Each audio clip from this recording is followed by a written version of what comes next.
ఈ పేరు వినగానే మన మదిలో కమ్మని చేపల పులుసు, తీపి మామిడి పండ్లు మెదులుతాయి.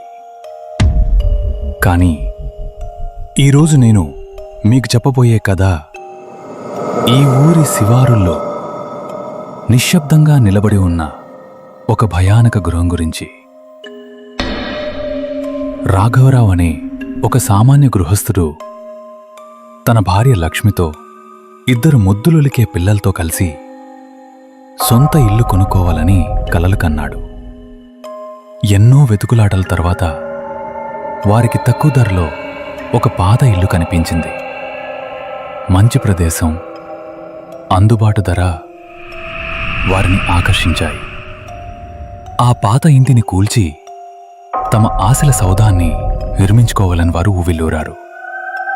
కానీ వారికి తెలియదు, ఆ స్థలం ఎన్నో ఏళ్లుగా ఒక భయంకరమైన కథను తనలో దాచుకునుందని. ఆ కలల గూటిలో ఒక విషబీజం నాటుకోబోతుందని.